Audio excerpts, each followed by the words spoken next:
Hello, everyone. This is Brother Benson, and I'm still waiting for my co-panelist to join me in the live stream. Waiting for Mr. Miguda, and also waiting for Makobura Joseph and Musimamo, so that we can have conversation today. Natumai tena naamini kwamba mko vizuri jioni ya leo. Najua kuna mengi ambayo tunataka kuzungumzia leo, na venye nilisema hapo awali kwamba bado nasubiri wale wenzangu ili wakuje tukuwe na majadiliano ya leo.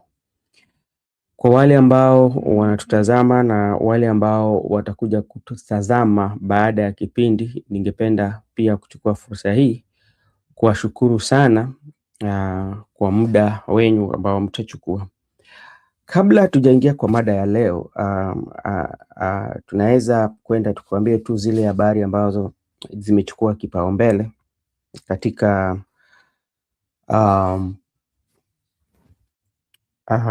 kwa saizi.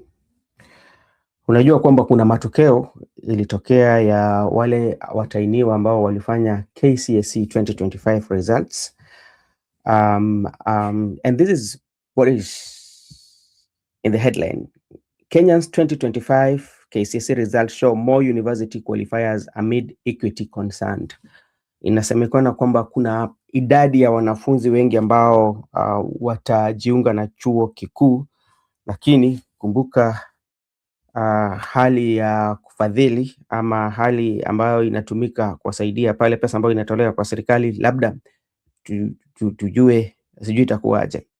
Ndasoma hii Kenyans 2025 KCSE exam saw 993,226 candidates, with girls outnumbering boys for the first time at 501,114 to 492 and 19. Education Secretary Julius Migos Ogemba released the results showing 270,715 students, that is 27%, achieving C+ or above for direct university entry, up from last year 246,391 university entrants, up from last year that including 1,932 straight A's performance, while national schools dominated top grades over a third scored D or below, promoting debates on elitism, tribalism, and calls for local quotas to top institution that President William Ruto dismissed. So that is the ministry. Let's see what Bonnie Alwale says.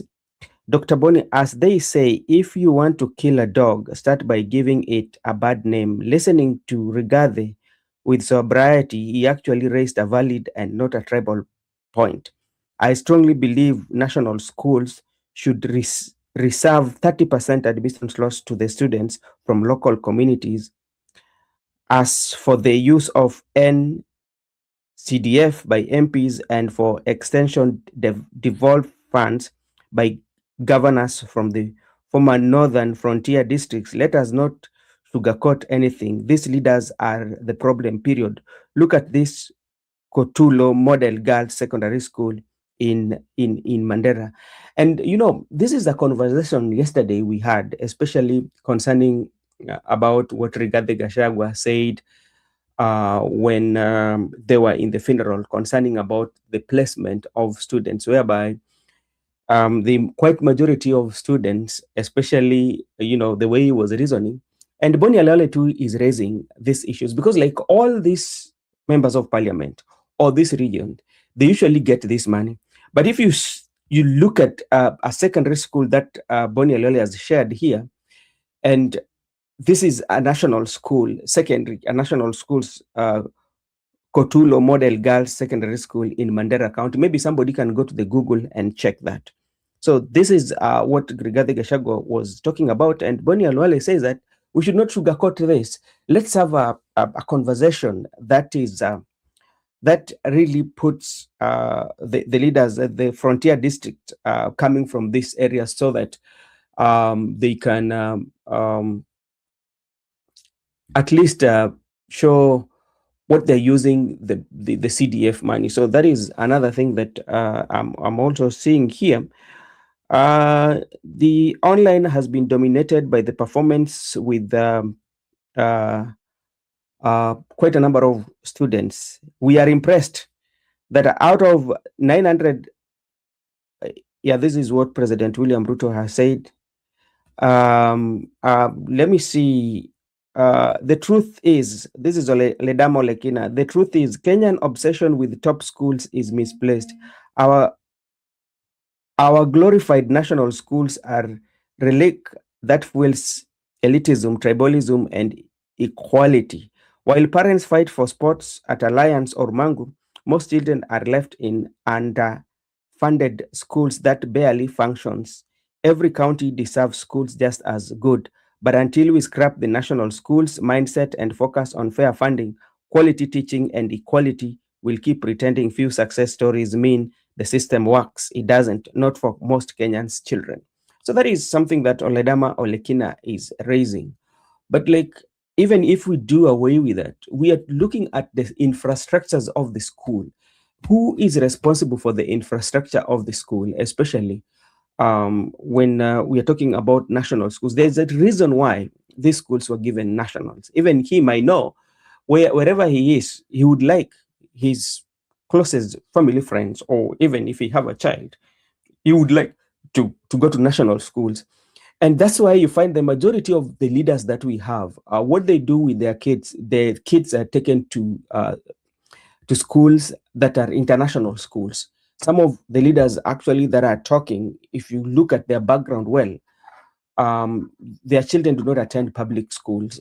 They attend these international schools. Then from there, they go for further studies outside the country. They never go through our educational system. But like when it comes to public, they will be very, very, very come and give us lectures on what we should do. And if we are talking about even funding, let us make it equal so that we have a very good infrastructure of the school. Miguda, how are you doing? I'm good, bro. Can you hear me? Doing Yes. good. Mm-hmm. I also received the news. I was a bit out today. I Yeah. was outdoors, so I've never got access to more information. I've just Yeah. heard from the people or where I was. I was on a certain funeral, so I have not got a time to get what I've just heard that exam has been released, but I've never get any information right now. Yeah. Okay. The information is that the KCSE result has been released, and from the education department, it seems that we are going to have good number of students that are going to join campus this year. And from the look of things, this is what next CEO David Njege, a total of 993 226 candidates sat for the election examination in 10,765 secondary school. And there's a lot of quite number of the students will be joining campuses, a lot of them. So we have now to look at the funding model and how the government is going to deal with that. But if you look at the population that is joining, that have performed well, this is quite a big um, big number as compared to last year.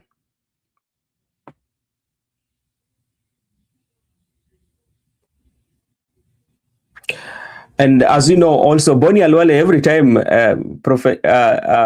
Alwale, Boni Alwale, every time Kenyans do these exams or have these exams, at least Alwale lazima kuwe na mtoto, na naona pia amepost hapa. So Alwale, Boni Alwale, somebody is patiently waiting for Boni Alwale, Senator Boni Alwale annual update of his sons and daughters.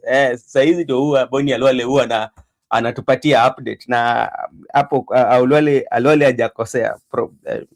Alwale amesema hapa, as my daughter Melissa Hamwinyi Alwale shines all the way to the university, I want to thank the St. Bridget High School Kiminini fraternity and my family for support they bestowed to Lisa in her studies, and above all I thank God for the gift of my little girl, that is Bonnie Alwale.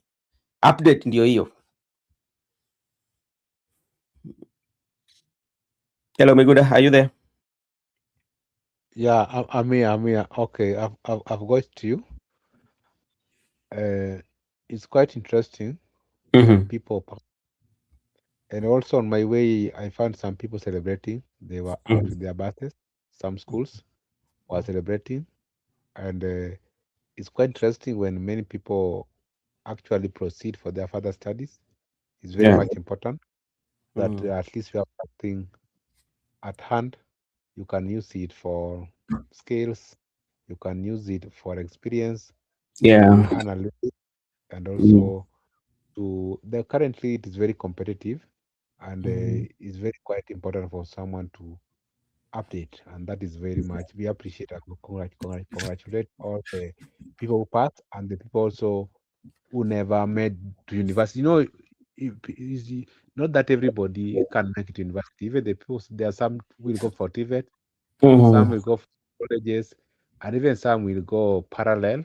Not that you can use other means from certificate, diploma, you do your degree, and God will bless you. So we wish everybody who actually did exams congratulations for the good job, and also we wish them all the best as they endeavor their future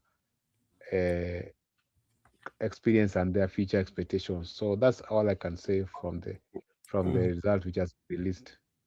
Okay. Thank you so much, Mr. Miguda, for that. And yeah, everyone, those who sat for examination and the results are here, so we wish them well. Okay, thank you so much, Miguda. Again, Miguda, maybe do you have anything from your side that you'd like to share with our viewers? Okay. I was trying to get my updates before I get to studio.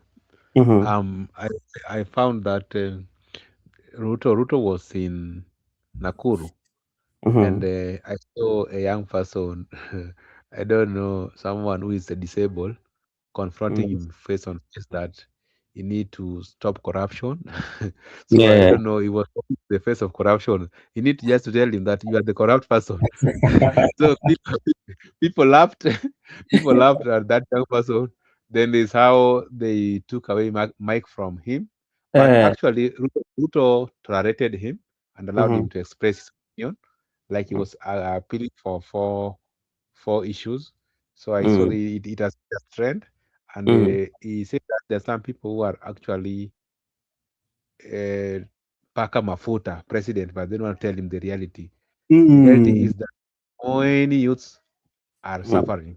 Many youths don't have money, but people are just lying to him that because there's Nyota, there's Asla Fund, they clap for him, but deep down, that's not enough. Okay.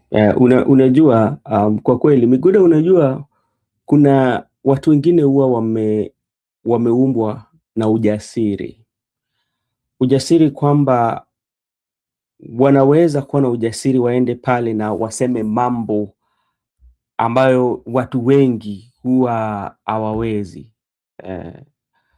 Boas Mangwana, asante sana. Florence Anyango, asante sana. Na ndugu yetu Msimamo pia naona yupo hapa. Labda kama bado sijaendelea, wacha nimpatie nafasi hii asalimie wale ambao wanatutazama. Ndugu yangu, vipi? Samahani. Koozi bana, unakula nini?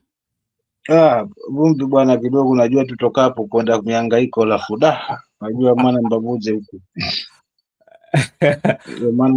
Ndio maana umenitafuta saa hizo, lakini sikuweza kupatikana, ila kubwa pokea zangu. Asante. Naya pokea zangu, wale wanatufuatilia upande wa pili wapokee zangu.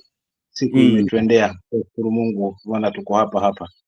ngawaje Nkwali saa tu hapa Nkwali saa. Tunatimia na gani? Okay, asante sana. Naona pia ndugu yetu Boas Wangwana anatusalimia. Tasema Boas, tuko salama na tuko buheri wa afya, labda kuliko wewe. Hebu tuambie nini kinaendelea pale ulipo, labda jambo ambalo uko pia nayo hapo, habari kama uko na habari kemkem ambayo unaweza katujuza, sisi tutafurahia, kwa sababu tuko hapa kwa sababu ya hiyo, na pia tuko hapa kwa sababu yako. Tulikuwa tunazungumza, lakini wacha niwarudishe nyuma kidogo.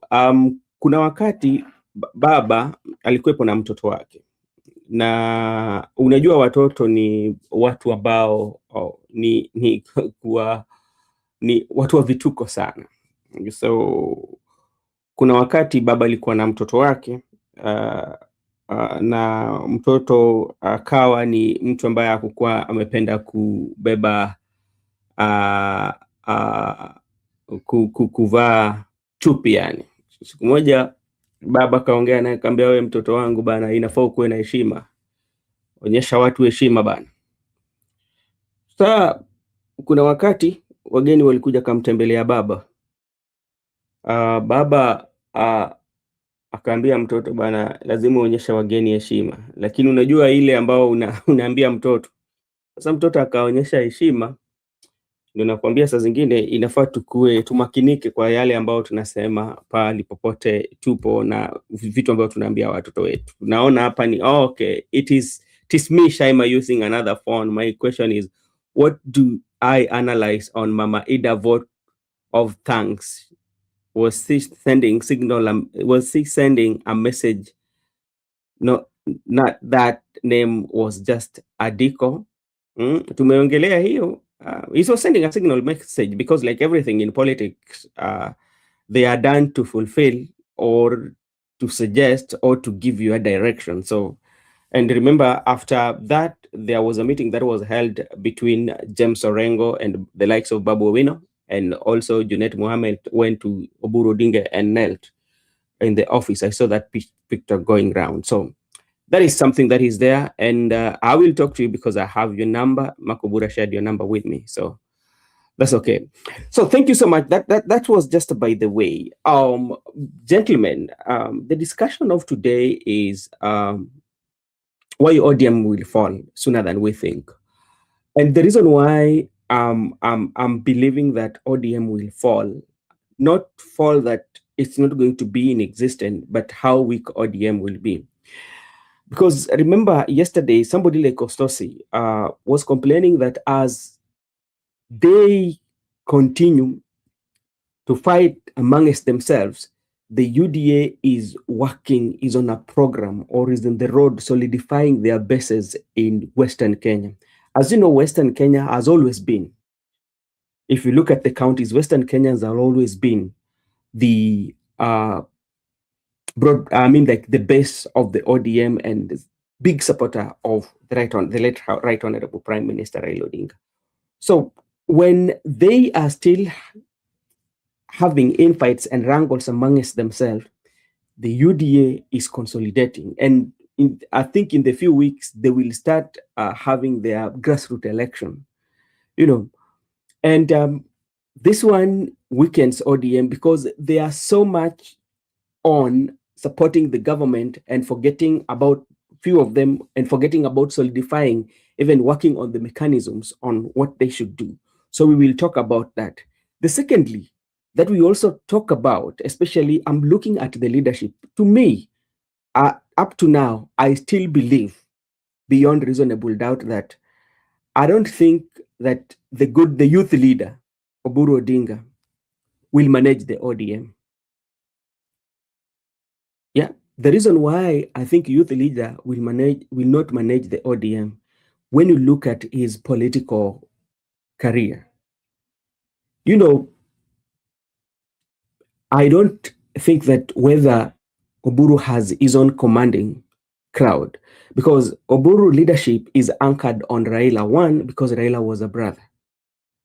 But there's nothing that I would say that this is the reason why Oburu can have that commanding or make a statement that so many people will follow as the party leaders. That is one. Secondly, again, on the young Turks, who are the likes of Babu Owino and Sifuna, because if they're not given a chance and they're going to find with the altar, it will break into two. And that one, what does that one mean? That one will mean that there's a majority of them that will go with people like Sifuna. There's a majority of them that will go with the wing of Wanga, especially those who are supporting the broad-based government. At the end of the day, that one is going to make ODM weak. Another thing, so that those are two questions. We're talking about the consolidation of the party. They're not consolidating, they're fighting off positions while they're not thinking about consolidating. That is going to make them fail. We've talked about also the leadership of Oburu Odinga. How influential or how impactful is the leadership of Oburu Odinga to ODM? Two, there's also the fight of inheriting the fan base, the diehard of the Right Honorable Prime Minister Raila Amolo Odinga. With all these leaders, everybody who wants to move, because it is that everybody wants to have those followers. If you listen to what Gaujo is saying, he also say that, talking about people from Luo Nyanza, and he's advising the president, these people are brokers. No, go directly to the people. They will, if you listen to these brokers, they will not listen to you. So that is also something that we are going to talk about, Miguda. The support base of the Right Honorable Prime Minister Raila Amolo Odinga, whereby people are fighting for that. Then let's talk about the Raila and the ODM, because the people who also have argued that ODM was Raila and Raila was ODM. So without Raila, there is no ODM. And that's why there are people who did not believe in the ideology of the Right Honorable Prime Minister Raila Odinga, but they believed in his umbrella, the wing that he had, that you can survive under his wings, provided that you could say that, okay, I'm supporting Raila Odinga, but they did not believe on what do ODM stands for. So that is a conversation that we are going to have today. Also, I was following up on an interview that was held by Eli Kretif and Marco Ure, and I heard him. He said that he doesn't have any problem with anybody, the leadership, but he has a problem with Edwin Sifuna. So Sifuna is the target. So when will this one end? Thank you so much, Mr. Miguda. So maybe let's start with let me see sorry, Miguda, let me just read what is Kasongo saying about these wrangles in ODM. I think he said he won't let ODM split. Now, it's working for his advantage. Now, what do you want him to say? Because the more they have these infights, the weaker they become. Is getting that opportunity, because like politics is all about opportunity.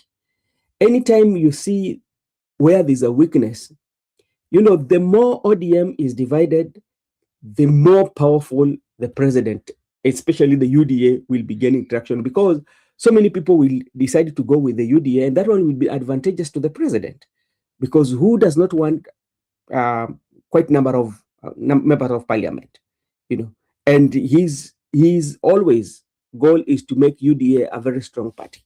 And Miguda, maybe before I forget about the lifeline of especially the political parties, if their face value, the people who represent their face value, get out of the picture, their survival is usually very minimal. You look at that, what happened with KANU. KANU went until today. KANU is not a political party that you cannot command, cannot command, let's say, population. Like the people who were elected in KANU, I don't think they were elected in KANU because KANU was the favorite party, but they were elected because of their track records. That is what I believe. So when you look at even ODM, what is the ODM lifeline without the picture of the Right Honorable Prime Minister Raila Amolo Odinga? So, Miguda, those are the things that we are going to talk about. Okay, those things are very fundamental right now. You understand that there is wrangles in the party,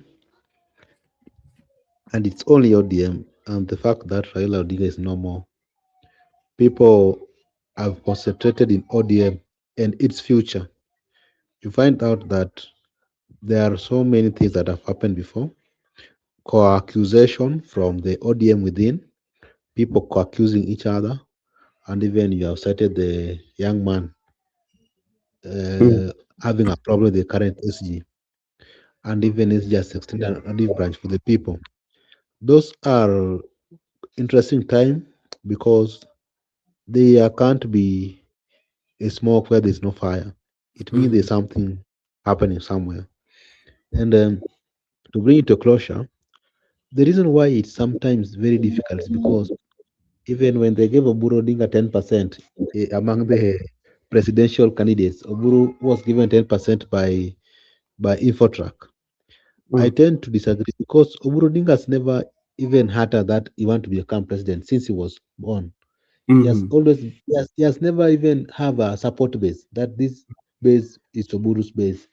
Kalonzo has been having a base, but now Oburu was ahead of Kalonzo. Kalonzo was given 4%. So you wonder, since when did Oburu become 10%? And Oburu has always been close to Raila. You know, Raila factor is quite different. It was him. Even the father of the son can't be closer to where he was. Remember, even people are saying he outshined the father, Jaramogi.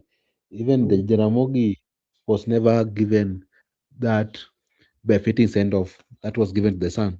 So people are unique and people tend to have different existence as per the nature dictates. Therefore, the fact that you are a politician doesn't make your brother super politician. If you're a mobilizer, doesn't make your brother a strong mobilizer. People are gifted differently, and what you can do is not what I can do. And Oburu, even at that stage, you find that Oburu is age is not on his side. You know, when someone like Raila had passed away, there was that urge that it was the young people to take over. Like what happened when Jaramogi passed away, Raila was a bit not old, so he took off from the father as a young person in that time. So it's always nature of order that when old people goes, it is the young people who take over. But now this one is contrary with that an old person has just left us, then an old person has just replaced. What's the future of the young people? What's the future of the younger generation? That's why there must be some rankles. So I don't think Oburu was the proper person. Of course, they are saying right now he was the best, but now things are coming out very clearly that he was never the better person to replace the brother, because we have had people who have been mentored, we have had people who have been in that journey, and that's what is causing rankles even with the people like Koura and Sifuna. But Koura and Sifuna, those are just small words, because I don't understand that. I don't think that Koure can match Sifuna. That is far fetched. Before that one happened, you understand that there was this lot that Koure was made to mark Babu. He was being given Babu, and after they realized that he cannot match Babu, now they have switched to Sifuna. He cannot match Sifuna. Those are people who have been there for a quite long time. There are people who have support base. If Sifuna speaks for a certain constituency. When Babu speaks for a certain constituency. Sifuna has been there and a commanding base, and there are some sacrifices they have made. They have been confronting the head of state head on, and they have also pointing some uh, corruptions, allegations. So these are people who have come far, and you cannot compete them with the younger person. So I think the young person need to take time before engaging that war. Okay, I know there's quite a number that I spoke about, and we will discuss them. And let's start with the leadership of Oburu Odinga. You know, when you look at the leadership of Oburu Odinga and how things are happening in ODM, do you think Oburu has can call to order what is happening in ODM and bring that unity amongst the ODM, especially when you look people like Babu Owino who say that we want NDC so that we can elect those leaders that we want. And you remember Eddie also said that bring that NDC, So and this is happening under the watch of Oburu Odinga, And when you look also at his age, do you think he can handle this? Because it will get messy. Because one of the things that will make ODM to fall, despite the fact that they're talking about the party hierarchy and all that, those party hierarchy, if there are no good leadership or there are people who can listen to divergent views, who think that the decisions that they've taken, either those who are supporting the government or those who are not supporting the government, if they stand their ground and feel that what we've taken, this is the right way, and it calls upon the leadership of Oburu, because is there somebody who is heading that party to say that, okay, let's come together and talk. Do you think he has that the way Raila would do it? That's what I'm saying. They're quite different two people here we are discussing. Yeah. Raila and Oburu. Quite different two people. Someone from his childhood has never had even time to engage people or put people together or consult. He has been just been elected, nominated, buying time. But age has just catch up with him. You remember, right now, a young person can be trained and become better, but an old person, there's not that time for training. So that's someone who has lived soft life for the entire of his life. Then, Riley, someone who has been in the trenches of struggling, like he has been in prisons, he has been tear gas, he has faced it all, I can say.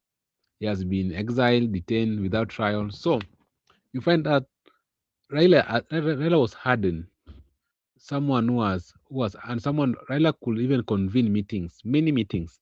But Oburu, this is what I'm saying. Oburu, for how long will he call people? Because the other time he calls Sifuna, he calls Junet. Why can't he bring people together and convene a national NDC, to speak so that we can see his power?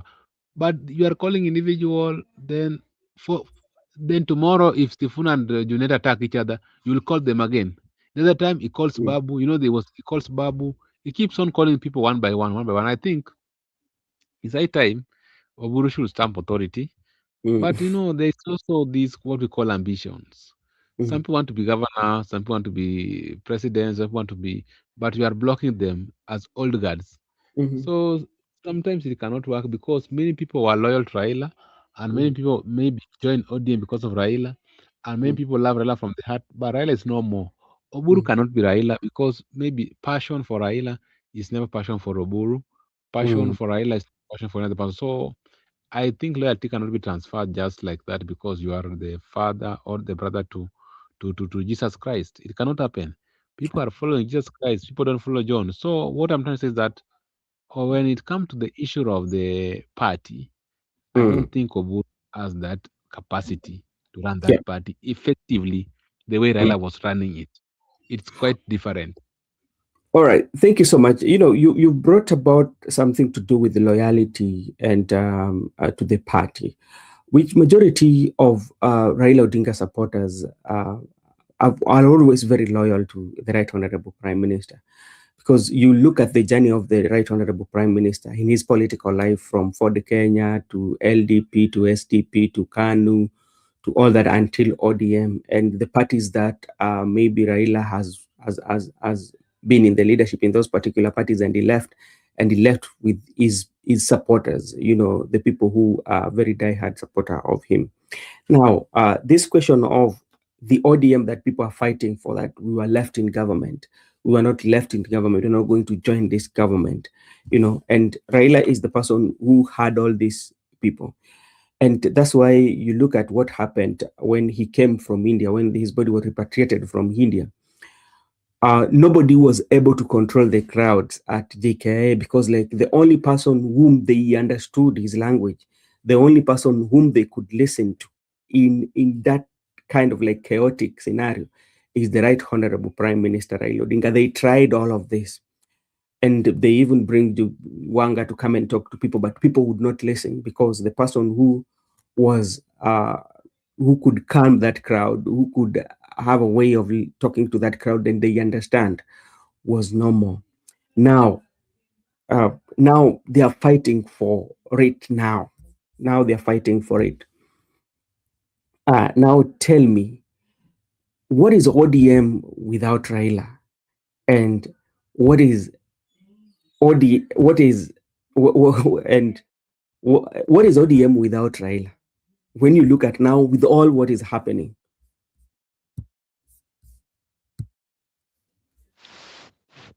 ODM without Raila, first, there's freedom Mm, because Raila used to Raila used to carry out some activities as a leader without sometimes the issue of certificates, mhm, even the issue of disciplinary.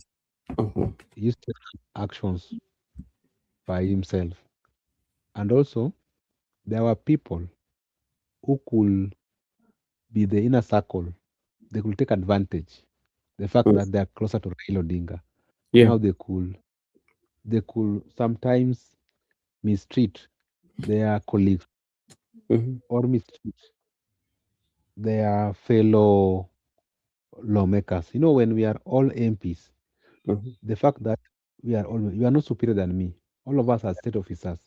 But mhm, the fact that you are close to Raila, this is how you are mistreating me. When it comes to the issue of committees, yeah. I'm not being given any committee because of my divergent views. Mhm, Even the way the Otinda Molo was removed from Justice and Legal Affairs Committee, because the people were in a circle of Raila. Otinda Molo is competent, but the mhm, fact that he disagree on the constitutional amendment, now mhm, it's being removed from that seat. So those are things that I'm saying. People have gotten freedom because right now there's no Raila you can run to. The people who are not strong leaders, the people who are never tough, they used to run to Raila and cry that you see ABC. But right mhm, now, you cannot run to Rahim, he's normal. Go to the people. It's the people who listen to you, not Raila. Raila could listen to you, even if you are unpopular. Then mhm, after giving certificate, you will be elected. But right now, if you don't have the good rapport with the people, there's no Raila will come to carry your hand. There's no Raila will appeal to the people to vote for you. You must appeal by yourself. So those are the things I'm saying. ODM without Raila, I'm seeing a certain freedom. And also I'm seeing whereby people are now expressing their views without any fear, because sometimes if you could have dared to express your view, you will hear disciplinary committee, you are being taken through disciplinary committee process, so so on and so forth. So right now I think the people are at liberty, mhm, and that's how democracy also developed with time, because in democracy we are not building what we call monarchy, or we are not building what we call it's not more of a monarchical system. It mhm, is whereby at one point in life, a leader must exit the stage and new leaders must emerge. So, by natural occurrences that he passed away, there's that space that allowed natural existence of new leaders. That's what we call democracy. So, in terms of democracy, I believe that it is developing because we can't have somebody for eternity. We need mhm, to revolve the leadership of the country. And that was also applied to Raila Odinga alone. Remember, even there are people who are not the members of ODM who used to go to parliament because of attacking Raila. Now Raila is no more. You mhm. must explain to your people, why are you interested to become MP? Because Yeah. you don't have someone to abuse. So I think in terms of accountability, and also in terms of putting leaders to task, it has worked effectively.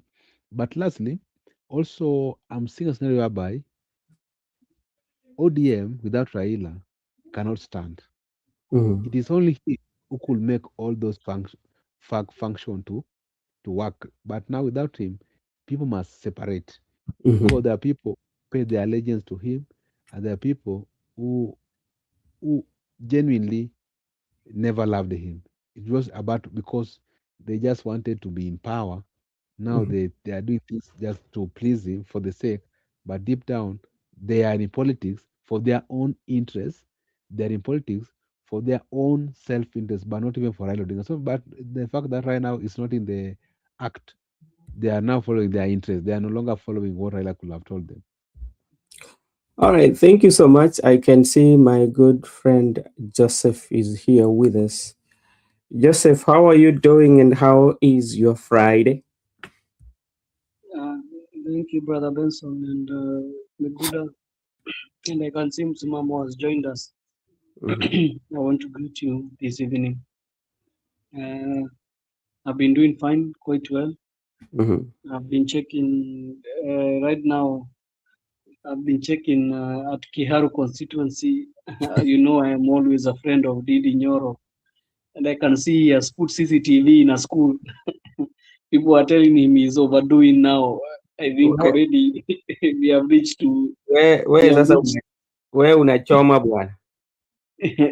He has put CCTV and he has given them cookers and fridge in a school, and he's saying he's overdoing. Nimeona pia wanasema ana overdo sasa, kwa sababu mambo ikifika hapo shule mnapatiwa mpaka CCTV. I think it's Alafu kaambia huyo mtoto aende kwa shule yenye haijajengwa vizuri. Hapana, by the way, that one is something that needs to be discussed because it is a very serious matter. It is not a very, even if you like Kalshago or you hate him, that one is an issue that needs to be addressed. Because we cannot be having leaders being given money equally, but in other places you are finding that the projects are not being done, and you are being given a lot of money in your county. You know the reason we came with Majimbo. Majimbo was supposed to equalize everybody in Kenya. So when you're given the kind of share you're given, and so many of the counties, I was seeing a statistic which was being done, they are being shown that they are being given even almost to 12.2 billion. From even that Muranga County, you're hearing they are doing, they are building their schools and what have you. So it is a wake-up call. It might be you're looking at Gachagua, just look at it out of politics. If you look at it out of politics, you will understand that Kenya is at a crossroad with these leaders. The leaders need to work. And if they're not going to work, people need to put them in check.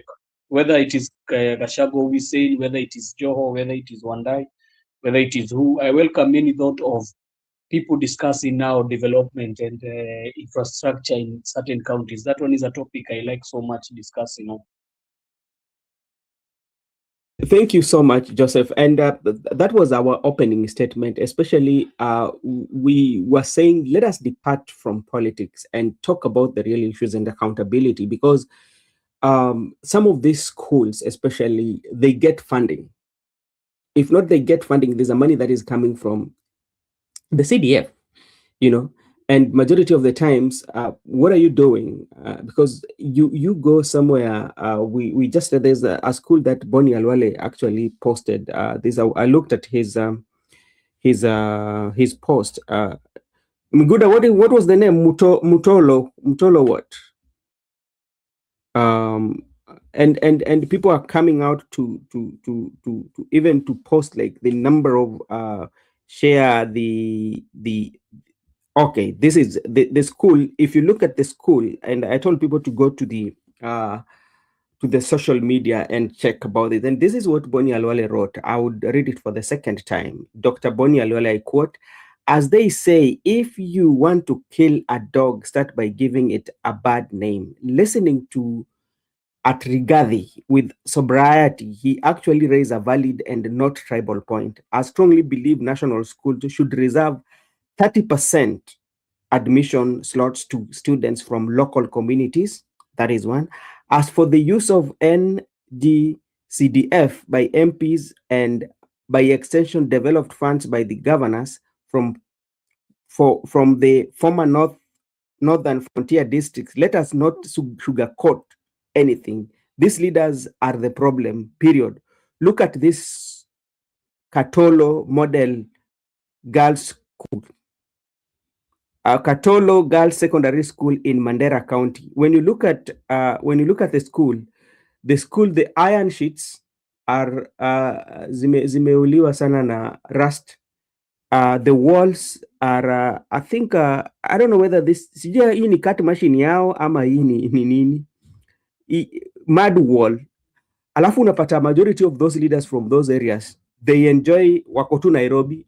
When an issue like this is raised, they will call those pressers, and bring some issues that are not understandable. So people say that let's have a conversation in this. It's not only in this. You know, Brother Benson, Mm. as you have talked about, Kalwal is talking about 30%. I think 60% of people from the local region should be taken in. The students should be taken in. You know why? One thing I also even want to differ from all the things that they have been saying about development and anything. You have seen high school strikes. You've always seen the high school strikes which happen. And there was one, even the students even went to cook in teachers' quarters and what have you. You saw the kind of scenarios that were there. I think if you have schools that have absorbed 60% of the people from the community, it will be very easy to crack down on cases of unrest in schools, because when you have 60% and those people are coming from that certain community or that certain region, you will be able to call the parents, and the parents are going to put the kids in order, and they are going to be able to put the school in order, because it means even the people who are staying around the school, they are more so guardians and parents of the kids who are in school in those institutions, and it can be able to crack down. But if you have now a certain person who has been taken from Mount Kenya, or let's say from Nyeri, he has been taken to school in Kakamega, and then you have those scenarios of unrest in schools, you cannot even be able to handle them well, because most of them you don't know them. But if we have a scenario where we have people coming from I don't say it is bad for people to venture into other communities and have their kids being taken in as part of the school. But what happens is, when will we ever grow certain areas? Because we always talk about alliance. We always talk about other schools like Starehe. We talk about Mangu. Those are the schools we always talk about. Where are they? Where are they? They're in Kiambu mostly. And when you see schools in Kiambu, I really tend to wonder, why don't we have another kind of alliance, which we have alliance in Kisumu, alliance in Mandera, we have another Starehe in Coast, we have another Starehe in Mandera. It will be very easy even for the people, even the community itself. You'll be able to teach your kids according to the nature of the community which is around them. It is very healthy also. But I think even in certain countries, I think Brother Benson, even you can be a witness to this, that in certain countries, when you are called according to the region that you are, and the place that you are more so, and you go to schools. Mostly this is happening in primary schools and high schools. You know, for university, you cannot settle. University, you need to go to different areas so that you can be able even get maybe some internship in other places which have work maybe for you to do. But for these institutions, I was hoping that people should start now having this conversation. It's not all about even institutions. It's all about this coming now close to how are we treating our infrastructure in these regions? Is it well? Are they doing the infrastructure as well? Are they bringing, like, for example, we have been having a good program which is called Bulana Kulala, which has been bringing food to the Kenyan basket. So I always wonder to myself, why don't we have those kind of drilling of water in large scale with the money that is being given, so that we can be able to do farming in certain places where you see the land is mostly scarce, that we can be able to do farming in those kind of areas, and we can be, when you start farming, to come with industries, and roads were view, and now even buildings are going to crop up. But if you are going to measure our money in mostly urban areas, it does not help the other counties, as we are saying that to Komajim. Okay. Thank you so much, Mr. Joseph, for that explanation. And maybe in brief, before I invite Musimamo in, we were looking at the fall of ODM, and it is not a matter of if, but it is when, because from the look of things, and we were looking at the person that is in the helm of the leadership. We are now talking about Oburu Odinga, the youth leader, and how the wrangles are deepening. And from clear, all indication, we know that there are two factions, and even the ODM base, especially the voters of ODM, or those who are good supporters of ODM, they have also they've drawn the lines. You can see this from the internet. You can see this from how they talk. You can see this from how it is. And you're looking at Oburu Odinga, the leadership of ODM, is the person that is in charge to find a way to harmonize everything that is happening so that ODM can speak with that language, or ODM can have that outlook that people always know it for. When you look at it keenly, Oburu Odinga, do you think he is one person that can command and say that, okay, we do not want to say this, let's come here and reason together and treat all the factions with neutrality, you know?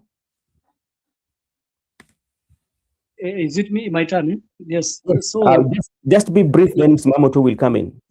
yes. So what I'll say about Oburu Odinga, it is good. You know, now we are seeing now the kind of factions that now are going to be in ODM, even as they are wait for the NDC, because the NDC need to be called. And I know Oburu is going to call for the NDC because he's the party leader as of now. Nobody can try to say no, he's not the party leader, because even the people who are against the other faction, we saw in a photo where we saw Sifuna and Babu. Those are the scenes that people want to see, where ODM is trying to call themselves to order. And I think also they are trying. Oburu is trying his best to be able to keep the party in check.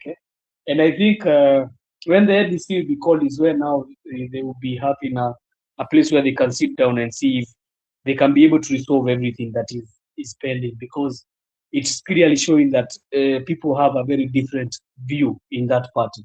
So there is people who are in support of the government fully, and there is people who are still saying, no, we cannot support the government till we have a better decorum and we have a better negotiation of how we are going to enter it as 2027. There is certain people like Akina Sifuna who have said they never support the broad base and they never support the government in 2027. What they'll do is better they bring a candidate. So these are things which are going to yet to be seen, because also with the likes of Akina Babu, they are saying that leadership within the young people is being let down. They are not being given a chance to be able to hear their voices. But what I had said here before, I think mimi waga ninaona mambo kwa sababu I had said Mimpin is always very strong, and she has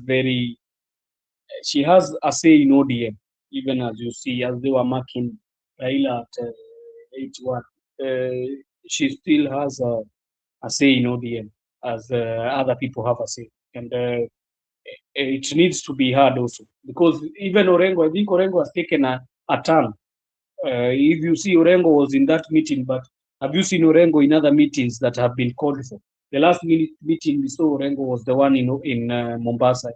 And also, the BBG team was trying to control the narrative. So even he was not able to talk at that, and even if he talked, it was not a favorable spot for him. So I think if they want, they ionize the issues, but this one they need the talk as them themselves, and not allow outside influence to be able to divide the ODM party. But if they are going to allow the influence from outside to divide them, whether it is Ruto or Uhuru Kenyatta, whatever the text is, that party will be headed into oblivion. I'm telling you, it will dismantle, and I don't see it coming back if they are going to continue with the same infighting. Thank you so much, Mr. Joseph, for your insight, especially when you look at the Oburu Odinga and the skills on how to contain what is happening in the party. Because the reason why I'm saying that, even after meeting Edwin Sifuna and Junet Mohammed, we still see some quarters, especially the likes of Makoure. Today was having an interview, and he went after Sifuna, and he said that Sifuna should reform or vacate that position. So it tells you that it is not over until it is over. Maybe msimamo, wewe maoni yako ni gani? Ukiangalia baba yetu, ama tuseme kwamba kijana Oburu Odinga na ambaye saizi ni mtu ambaye ameshika usukani wa chama cha ODM, na unaona haya malumbano yakifanyika na watu wanarushiana macheche, lakini unadhani kwamba yeye atakuwa ni mtu ambaye atatoa amri na kuelekeza kusema kwamba kuanzia leo hii sitaki kusikia mtu akisema hivi, sitaki mtu akisema hivi, hebu tukuje tuzungumze ili tuhakikishe kwamba chama chetu kimebaki imara? Unadhani hakuna hiyo nguvu, yani tuseme kwamba hiyo atoe amri? Asante sana ndugu yangu kwa swali hilo zuri. Nishukuru pia kwa kufungua haswa hapa ufunguzi wangu. Hapa kuna Shems amesema Oburu said she grew together with Raila, played together, they were like twins, so when Raila died, Oburu died too. So poleni. ulikuwa hujaiona hiyo? Ulikuwa nimeiona. So hilo ndo jibu jepesi. Kwa comment yake siwezi comment kwa sababu hatuwezi sema tu Oburu hana nguvu, kwa sababu pia yeye tunatia, mimi natia tu kama utashi fulani, lakini tunaelewa kwamba ni kiongozi pia kivyake, na tunazungumzia hasa katika ile hali ya seriousness. Ni kwamba nilitoa mfano siku zile kwamba watoto wawili wanapogombana, wewe mzazi lazima uwe makini, la sivyo unaweza egemea upande ambao sio upande ambao huo ndio uliofanya kosa, lakini kwa sababu muangalia wingi wa machozi na maneno mengi mdomoni ambayo hata mengine ni ya maonevu, alafu yule mwingine ni mnyamazifu, yeye anaamini kwamba sijafanya na anakwamia hapo. Mwingine anazungumza huko, anapiga na kula, anaingia na huko, anaingia na huko. Mwisho wa siku usipotumia akili hapa kama mzazi, basi unaweza mpiga mwingine ambaye ukaacha yule ambaye amefanya hilo kosa na ukampiga yule ambaye hajafanya kosa. Nikatoa huo mfano hapa kwamba ni wakati sasa hivi wa kuhakikisha kwamba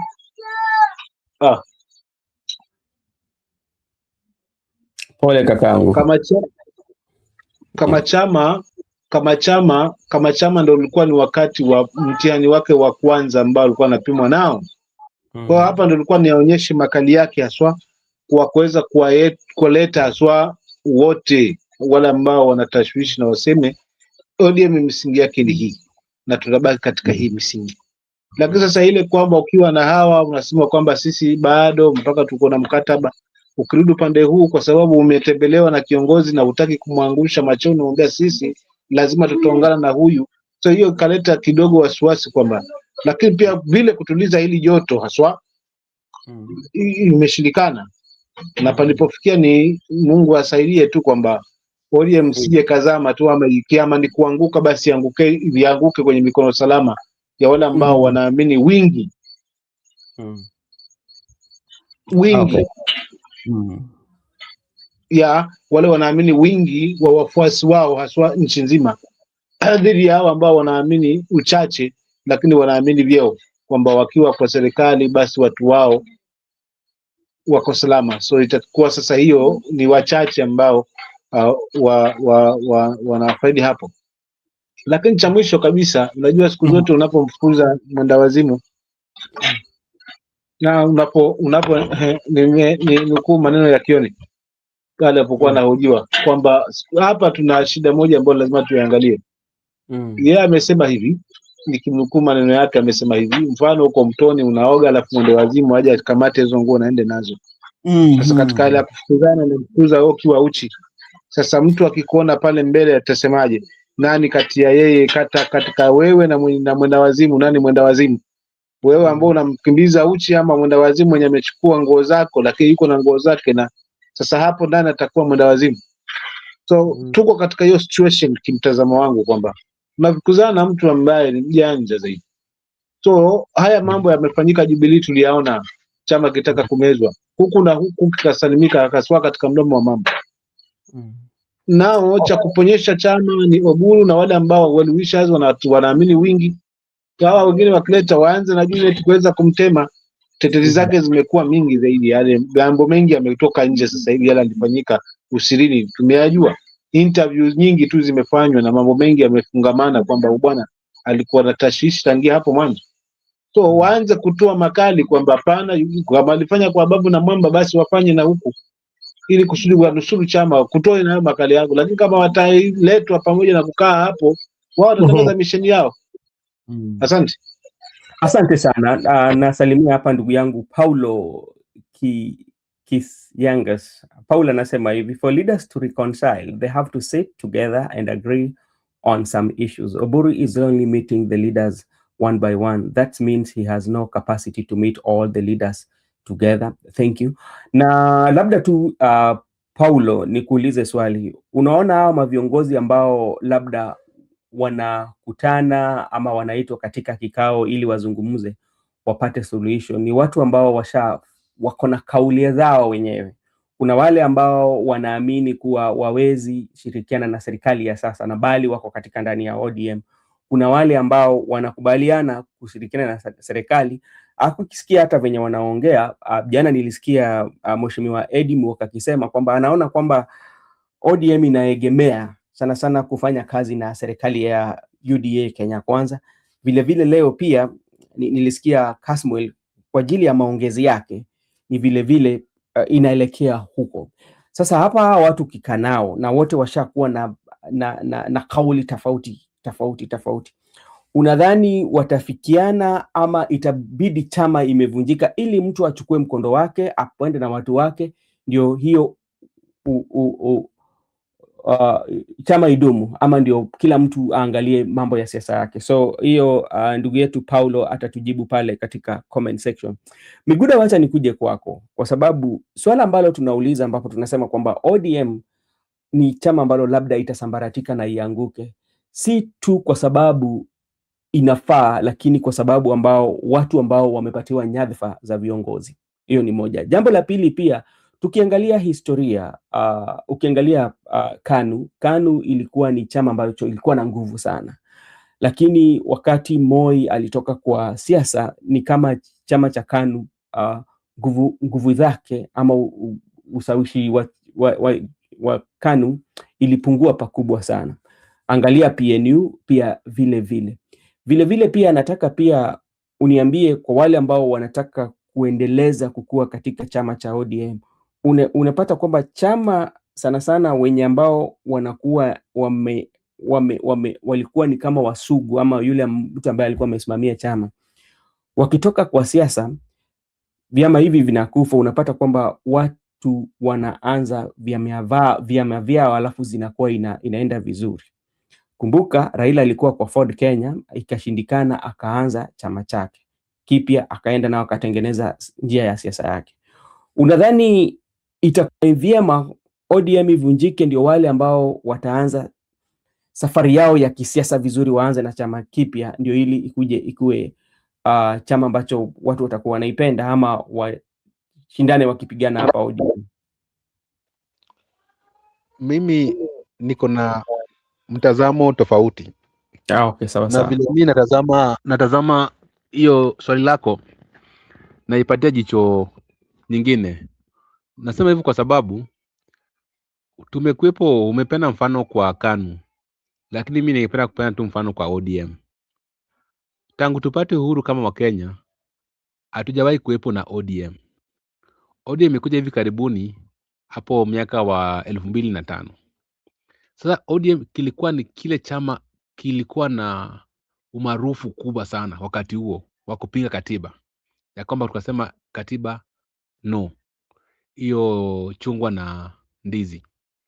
Vile vile watu wakaipenda chungwa na ikakuwa chama, na vile vile wakafanya ile kampeni kali sana mwaka 2007 mpaka sasa hivi. Sasa mimi kwa maoni yangu nasema kile kitu ambacho kiko kizuri lazima mwishowe ikuwepo, kama tu safari ya binadamu. Unapozaliwa mwendo polepole mpaka mwishowe unakufa, yako unakwisha hivyo. Mimi ningependa kusema kwamba vile ODM ilizaliwa, ilipendezwa, watu walijiunga wengi, ikashika Kenya nzima. Vile vile hivyo wakati wake pia imeisha, na kama tu kila kitu duniani inaenda hivyo. Sasa ningependa kusema hivi, mwisho wa ODM si mwisho wa vyama. Juu unaweza pata wewe unaweza kuwa mwana ODM ama mkuwe na hiyo chama, lakini pengine mnapeleka tu wabunge watatu katika bungeni.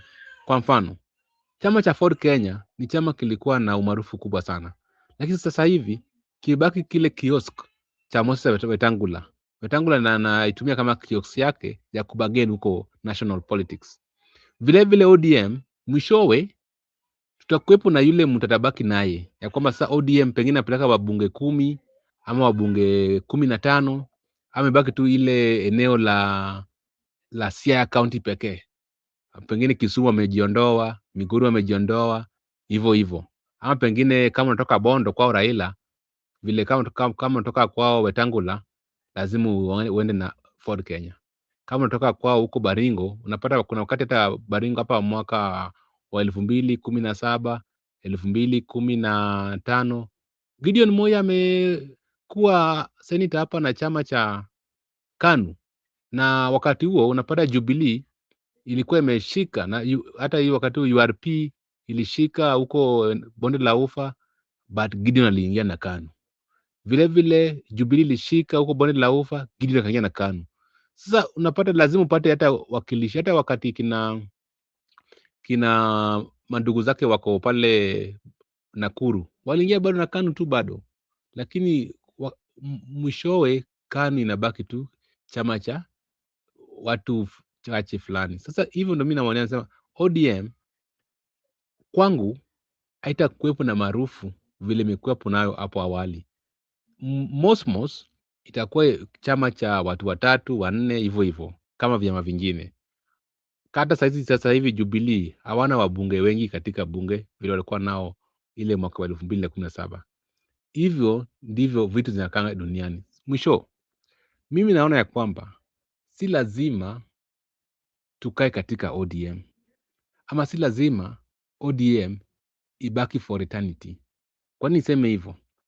Sisi ni nchi ya kidemokrasia, na si pia ni ile nchi huru ya vyama vingi, ya kwamba tuko na ile multi-party democracy, ya kwamba si lazima ati kila mtu akae katika UDA ama Jubilee. Hata leo hii tutaunda chama, na hiyo chama changu itakuwa na wafuasi na itakuwa cha. Sasa mimi naona hivi, mwisho kabisa naona ya kwamba hapa mbeleni si lazima ati kwe 2027. Unajua kuna watu wako na haraka, hata 2037, hata huko 2040, hata 2030 kutakuwepo na chama fulani kipya. Hata sasa hivi tuko na DCP, wale marafiki zetu, mandugu zetu, mashemeji zetu wa eneo la kati saizi wako katika DCP, na DCP haikuwepo, na DCP kwa kusema kweli wataleta wabunge wengi katika bunge la kitaifa. Vile vile mimi naona hapa mbeleni kutakuwepo na chama kingine ama muungano mpya. Pengine hata hawa wachezaji wa saizi watakuwepo, Kalonzo atakuwepo, Rigiji atakuwepo, William atakuwepo. Pengine sasa kizazi kipya ni sisi tutakuwepo hapo, na tutaamua ya kwamba tuko na chama kipya, tuko na rangi kipya, tuko na mawazo kipya ambaye ina link ama ina connect na current generation. Sasa mimi naona vile ODM ilikuwa wakati huo, KANU ilikuwa wakati huo, wakati wa kina Jaramogi huko kulikuwa na KADU, KPU. Huwezi leta KPU mpaka 2005. Hii ODM hatuwezi sukuma mpaka wakati wetu. Sasa mimi nisema tu ODM huenda kwa samaratika, lakini mwishowe tutakuwa na kitu kipya ambaye si ODM.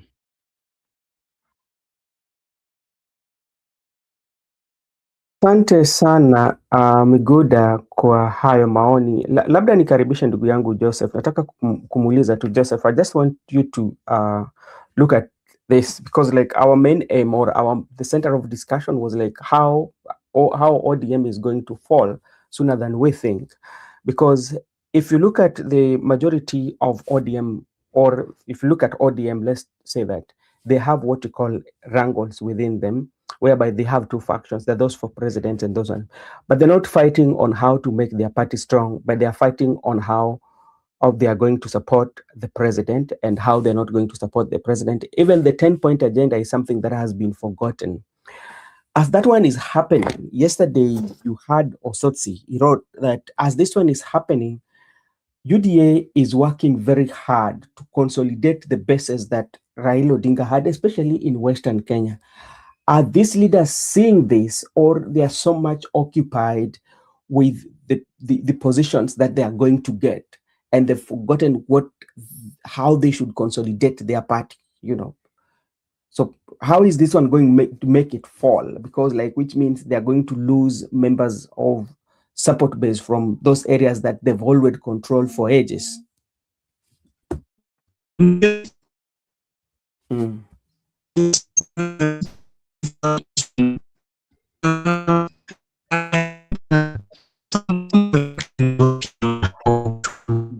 Joseph, kindly check on your internet and mic. You are breaking seriously.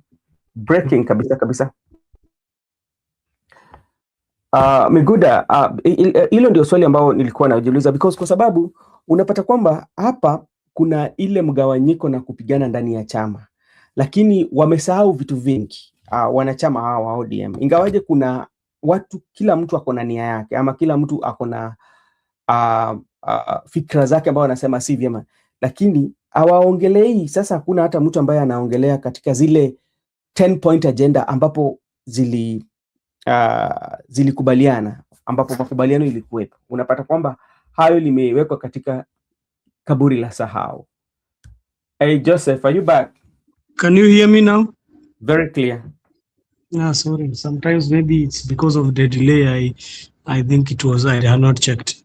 So I was answering and saying that some of the faction in the ODM, they're talking about how the party become great.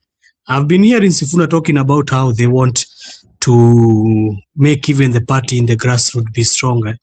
But you know, if others have been told that they need to ban this party and take it, you know, when you are told by the government you enter the government, Brother Benson, it means one thing: the party is going to be folded, one way or the other, or it means that the party is going to be swallowed by other major parties in that coalition. And you have seen the likes of ANC and Ford Kenya. They were the predominant parties in Western somehow after ODM, but you can see they are falling one by one. ANC was first swallowed. Ford Kenya is now even having a hard time in Western politics. So if ODM wants to remain strong and be a party, you know, these guys, they forget that they are burning the bridge. Najua unaweza kuwa unadhania wewe unaendelesha mambo yako ya kuangusha chama, lakini hujui kwamba unachoma ile bridge na kusaidia kuvuka. Umeanza kuichoma. So most of these members, most of them, they are thinking of only right now. And I've heard Miguda saying that there is a long way to go. There is even 2030, and there is 2032, and there is 2037, and there is 2042, and there is 2047. But these guys, they are seeming like they want to burn the bridge. They want to take the party to the government. One thing that happens when you form a party and take it straight down to the government, which has been which is going for a second term, it's very easy that the party is going to be swallowed, and you are not going to be hearing about that party again. It will be done the way the way Jubilee was done. You remember TNA and URP were very strong, predominant parties at that time, but most of them after 2027 merge, because Uhuru knew that he's just some few times from leaving. That party now you cannot see Jubilee anywhere in having MPs. Yes, they have, but not the way they were. So this is what happens in politics. And if they want to do that to ODM, the people who are taking the party to the government, let them be prepared that it will be swallowed. And the legacy of Raila Odinga of leaving ODM intact and to be a party that is going to go even more than 20 years will not be seen. Will not be seen. They would have messed up his legacy. So one of the key things that they need to do, I cannot come here and just complain and not give a certain solution for them. The only thing they can do is they take an NDC, they ionize their issues. If they're not going to be able to iron out their issues, they are supposed to take it to the people. And that is the same as the NDC, but now they're supposed to take it the way Baba was doing. He was going for, they call it meet the people. They're supposed to go and meet the people and hear how the people are hearing their views and hear what they want. If not so, let them also go back to the doctrine of 10-point agenda. The 10-point agenda was set, and it was not discussing about 2027 elections. 10-point agenda was discussing about the issues that were gripping Kenya at that time, and they are the same issues that are gripping us till this time. We have never knew how are the people who were abducted, they went. We have never, the economy is still suffering. The compensation has never been done. So we are still really reeling out of the 10-point agenda, which has not been clearly sorted out.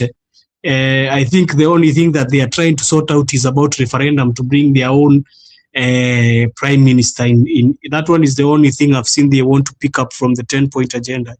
So if they want to be sincere with their hearts, they need to follow the 10-point agenda. So that now after they see the president has fully implemented the 10-point agenda, they can be able now to move to the next step and say, now, we as a coalition, we as a party, we are seeing that it is befitting us because the 10-point agenda has already been implemented. It's befitting upon us now to be able to join the coalition, which is the government coalition side. And so that we can be able to forge, because we have seen the president has heeded to our call. So there is no need for us to continue arguing with the regime, because it has fully heard to what we have been saying. But as long as that the president has not heeded to the 10-point agenda, I think there is people who are lying to themselves. And there is something called you can sell your party, but after that, people will remember you as a person who your legacy will be remembered not as a person who helped in building the party, but a person who helped in demolishing the party. That one will be the legacy. And people, when they are talking about Raila Odinga and how he built the ODM, they will be still talking about the people who let it fall down. So thank you.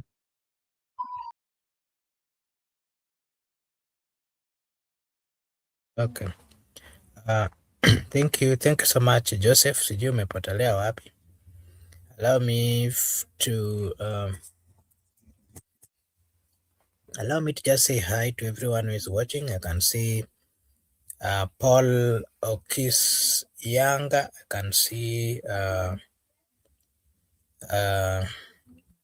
Judith. I can see Boaz Wawana, and can see Florence.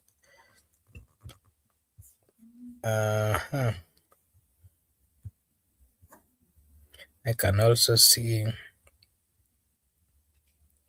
quite a number of people who have joined us. I want to take this opportunity to just appreciate and appreciate the fact that you got time to join us this evening and that you are listening to us. We really appreciate so much. And Miguda, would you kindly just bring me, if you can hear me, Miguda? Miguda? Just proceed and discuss the issue about ODM, the wrangles in ODM. You can Would you start kindly from give there. a specific questions that you've tackled? I've just joined now. I've not been following Okay, anything okay. kind. Maybe if I can just, we have tackled that is Oburu Odinga has the capacity to bring order in ODM. That is one.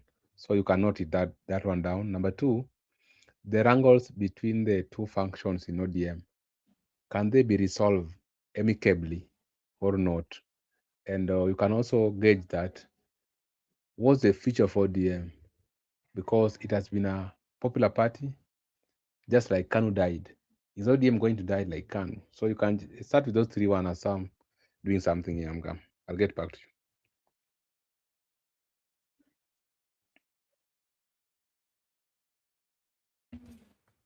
Okay, thank you. I'd like to give my opinion on the current party leader of ODM, that is Dr. Buru Odinga, who is the brother to the late Raila Amolo Odinga.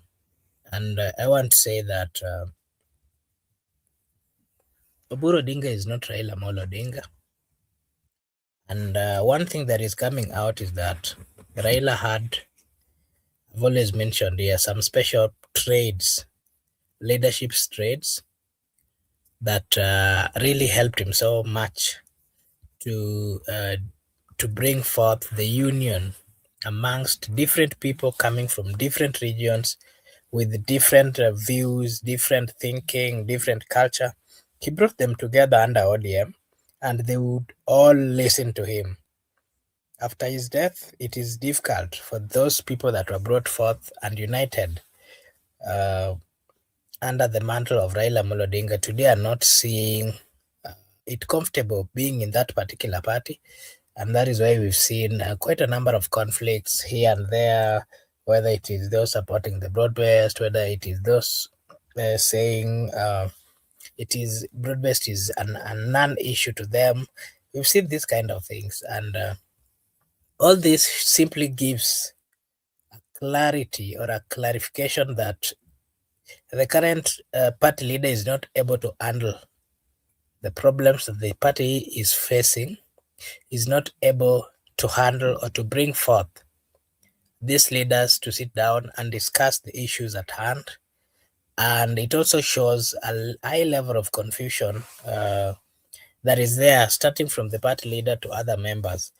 Because it is the party leader who is the head of that particular party who is supposed to give directions, and then that direction is then followed by the members. Something that is unfortunate that because we've not seen any clear clarification from the party leader that is then followed downwards. And I can say that Dr. Buri is finding it not easy. The people expected much of him, being that he was a close brother to Raila Amolo Odinga, and being that he was one of the advisors, the inner people who used to know what was really happening in ODM, and they would also assist Raila in making certain decisions. So of course the people really expect much from him, but apparently from what is coming out, it is not easy uniting people in that particular party. And I can say that it is upon him to try his level best to ensure that he bring forth people and they discuss the matters at hand, the matters that are currently affecting ODM. Because if they don't do so, ODM is not going to stand the storms that are currently on the way. The storms which are coming and the ones that are already there are not easy to handle. It is now upon the decision makers within that political party to make very critical and serious decisions which are going to assist or which are going to help the party to move forward in a progressive manner. That is what I can say about Dr. Buru and his ability or capability to lead this particular political party called ODM. And something else that you What else did you ask? Whether ODM will... Miguda, if you can remind me about the other one. And Joseph, let me also take this opportunity to say hi to you. Thank you so much for joining. I found you when you were giving your views, and it seems you had some few problems. Joseph, if you can just remind me of other topics that you had discussed before I bring forth other topics that I want us to discuss. Can you hear me? Yeah, we had some other topics we were discussing, amongst which we discussed about the schools and how the conversation that has been going through about how schools should be taking a certain number of people from their region they are coming.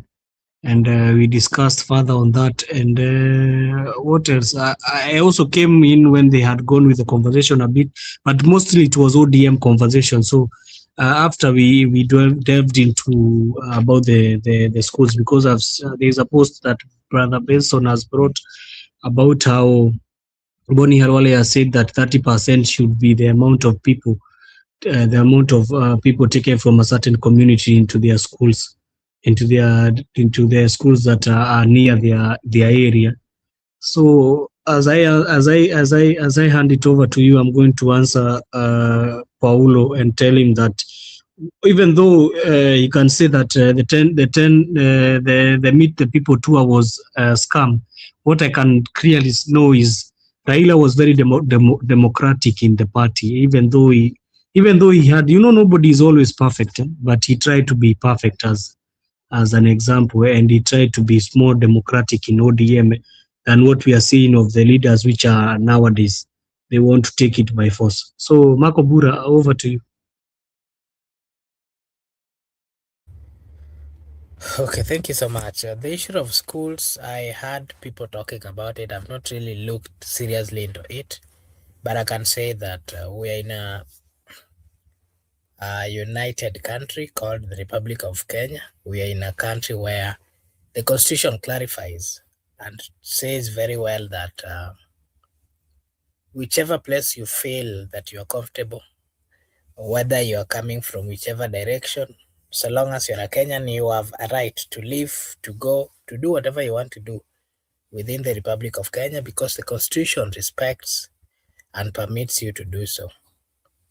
I wouldn't really associate with people who are saying that certain regions has to be. I mean, after the schools have been built, then there's people from that region are the ones who are supposed to maintain being there. I personally don't agree with that, because if you look at the brightest people in the world, they never sat at their own places, home environments, and then they became that clever. You'll find that they interacted. Upon interaction, you get to learn quite a lot. You get to understand other people, their views, their religion, their thinking, their behavior, and that is how people get knowledgeable. If you get leaders who are saying that if you are coming from a certain region, then it is the people from that region who are supposed to go in that particular school, you'll never see or hear of clever people in the world. Remember, we are fighting something called tribalism. If you don't give a room to young people to interact with the different people coming from different regions, different culture, then you're not going to do away with tribalism. It is the unity and interactions that are brought by the institutions, higher learning institutions and also lower learning institutions, that are going to make the people, especially the young people, get to understand that as much as you are coming from a different culture, you are embraced, you are understood, and you also get to learn and appreciate the fact that there's a way other cultures do their own things, their way other people reason and see things, and that is how people get to learn. That is my take on that particular statement, and I would like to say education is the only thing that is the only key. Let me use it that way. Especially to people who are coming from poor background. It is only education that would make you interact with these people that you think are rich. If you see that majority of people are either wealthy or something, but then they don't have what is needed. You'll always find that upon getting that knowledge and interaction, you'll get to understand even how businesses, how people reason, and in one way or another, you get to learn on how to improve in your daily livings and daily plannings. And that is what life is all about. Any other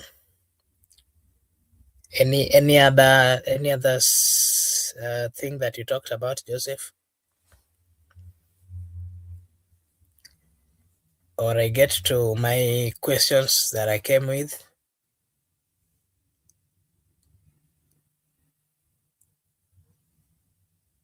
Joseph, are you there?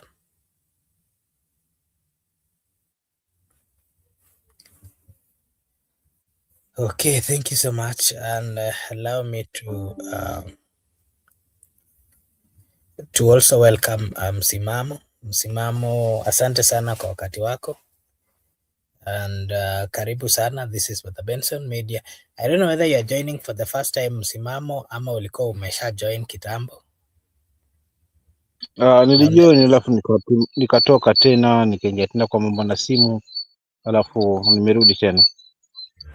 Okay, sawa basi. So I've also just joined, and of course we are continuing the discussion that you had prior, and I would just like to hear your opinion on some few things. If you some few things here that I would also want to talk about.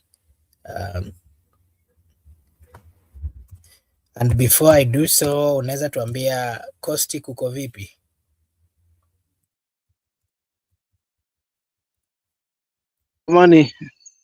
Amani tuko nayo, amani ya Mungu tuko nayo, tumshukuru Mungu, kosi tuko salama kabisa. Hofu si yuko wako kaka hapo studio na wewe pia. Sisi huku tuko salama, tunapambana vile na maisha hii ya kasongo tukiendelea. Yeah, so I would just like to get into. Unajua haya ya kasongo huko tunasema ni kifo cha wengi huwa ni harusi. Kwa hivyo yanatusibu hata na sisi huku pia, si kwenu tu. Kweli, I've been seeing, I don't know how the political class works, because most of the time they fail to do what is required of them. But whenever they come to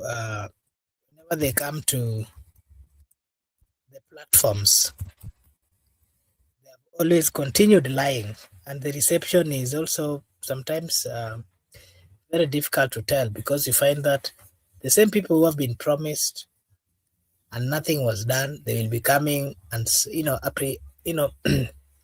celebrating and welcoming and doing all those sort of things. Deep down, they know very well that they were promised by a government that has the capability of doing so, but it has not delivered. Lakini wale wao ni kina nani? Wanamkaribisha, wanafanya mambo zote. Msimamo, hiyo inaonyesha ungwana ama ni nini hiyo? Labda sijakupata vizuri, unajua ni kama nakupata unakatika.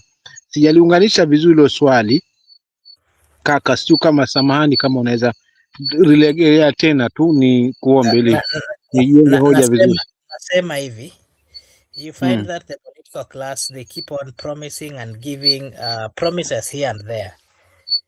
Lakini hawafanyi, na wale ambao wanaumia sana sana the youth, you'll find them sahi wanalia, hakuna kazi, hakuna nini. Na rais na politicians, the politicians will come and tell them that tumewapangia, tumewatengea. Alafu pia wanaambiwa that before or in 6 months time, hiyo 6 months inapita, 1 year inapita, 2 years inapita, politician akirudi bado tunamshangilia tu.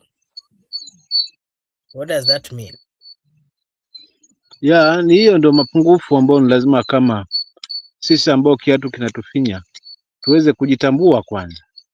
So kama unafuatilia kauli zangu, nilisema kwamba kama na nchi tukitaka kufaulu haswa katika hii safari ya mageuzi, basi lazima tujitambue, kwa sababu wao wanatuweka katika hii hali, kwa sababu unajua itakuwa ni rahisi kuweza kukimbilia punje zile. Kama mtamwagiwa punje, basi utakimbilia, kwa sababu njaa unayo, upate kujistiri angalau udone done kidogo. So katika hiyo hali basi unajua ndo kwa mwingine ndo furaha. So hiyo ndio hali ambayo tumekuwa nayo katika hili taifa letu, unauziwa matumaini badala ya huduma. So unakuwa na matumaini kwamba hii serikali ya safari hii hakika kweli mambo yatakuwa mazuri, tukimpa muda tu mambo yatakuwa mazuri, kwa hii dalili ambayo tumeiona hii. So ndo pale mara nyingi wanapenda kuzungumza sana hapa kwamba tunaamini tonge la mkononi, na kama kile ilivyo kaka yangu hapa, tonge la mkononi halishibishi. Ni ile kwamba tunajistiri tu, lakini halishibishi kabisa. Unaoshibisha ile ule kwenye sahani ama kwenye sufuria ama kwenye mvule ule unapakuliwa, sasa unakaa mahali unakula unashiba. Lakini sasa mara nyingi tumekuwa tunatumiwa haya matonge ya mkononi kuweza kutuweka hali hiyo hiyo tu, yani kwanza tuamini mtu wetu, tuamini kiongozi huyu, tunatoka kwetu kwa maneno matamu na ya matumaini na tamaa, lakini mwisho wa siku hakuna chochote. So hiyo ndio hali ambayo ipo, yani uongo umekithiri katika siasa yetu, kwamba mpaka sasa hivi haina maana yoyote. Huwezi muamini mwanasiasa yoyote sasa hivi, inakuwa ngumu, unaona. So it's like yani imejengeka hiyo mentality tangia awali, lakini ilikuwa kuna ile kwamba kidogo, alafu mwananchi pia anaweza akarudiziwa hapa, akaonyeshwa hapa pia ameachiliwa kidogo, lakini sasa this time around amebaniwa kila pande. Kwa hivyo sasa uongo ndio umeonekana sasa peupe haswa, jinsi ambavyo na wanasiasa wako wamekuwa relax, kwa sababu mwisho wa siku wao ndio wanaofaidi. Kwa hivyo hawana shida, but shida ina sisi kuweza kuwakubali haswa wanasiasa wao ambao wanatupa uongo, kisha baadaye tunawafuata kwa sababu tumeshewa chambo ama tumeoziwa matumaini. So lawama lingine pia ni sisi wananchi pia tujilaumu kwamba pia nasi ni wepesi mno wa kushawishika badala ya kuuliza maswali. Asante.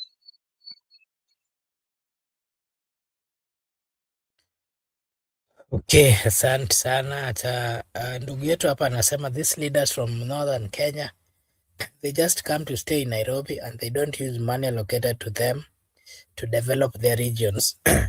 Labda hii ni mambo ambayo tumeona, it's not just from the northern Kenya. We've seen quite a number of leaders. They seek for election. Once they're elected, what then follows is that, they tend to forget where they've come from. And wengi wao wanaendelea hata kuishi within the towns, hawarudi hata manyumbani. And remember, when they're doing that, you find that there are some leaders who are doing perfectly good in their regions, and you expect these particular leaders, the citizens of the Republic of Kenya to get the same service. Bwana Msimamo, maoni yako ni yapi kwa hiyo maneno? Is it something that is a concern that needs to be talked about?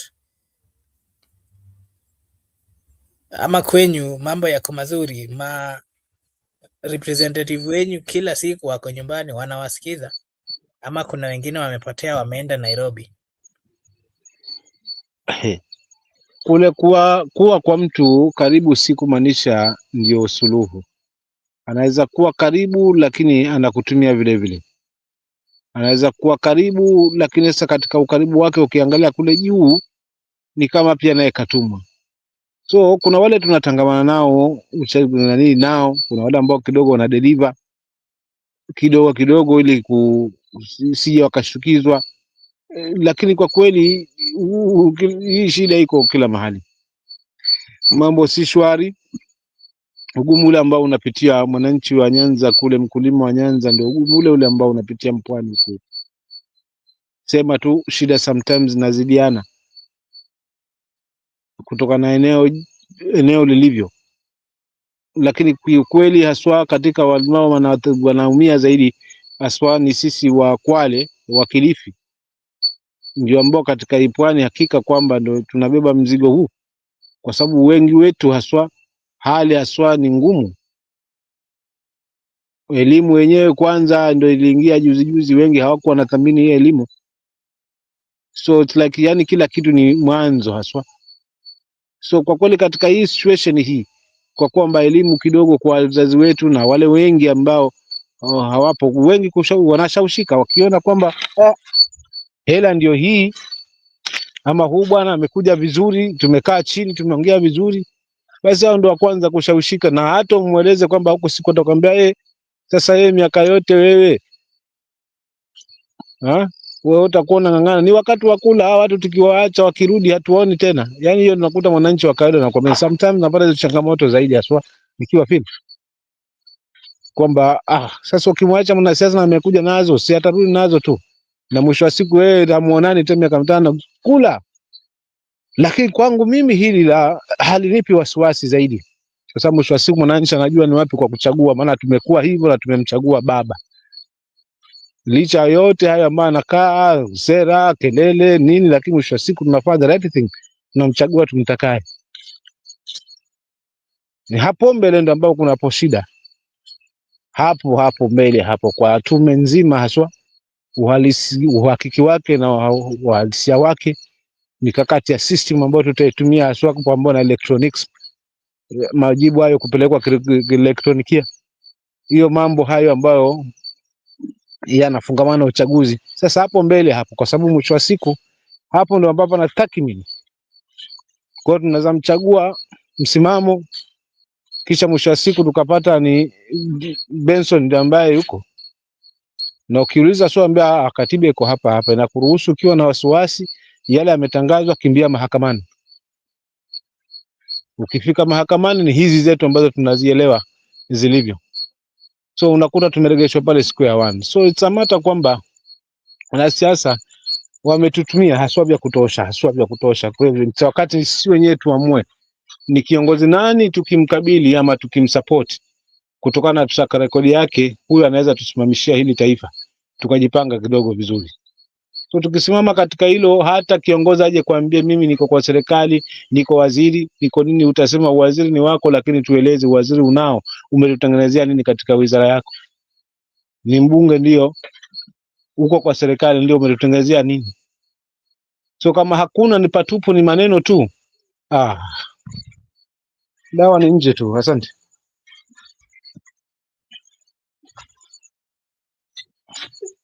Asante sana. Naona ndugu yetu Asili hapa anasema, I'm yet to know any school in Kenya which was built by politician which takes students from katika kaka kiasi kwamba yani maneno mengine alafu ananipita, ndio maana sometimes sisimami straight kwenye swali, kwa sababu kingine ni kama anabahatisha tu. Sio kuna nini leo? I think it's on your side.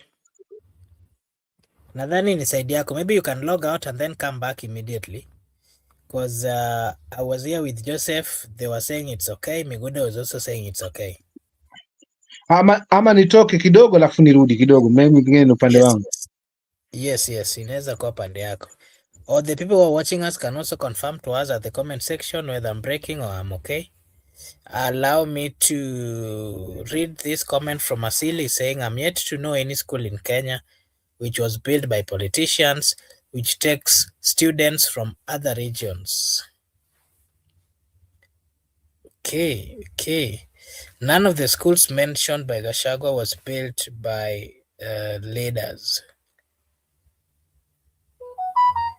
And he's also saying that when the colonialists built Alliance, which school was built in Mandera?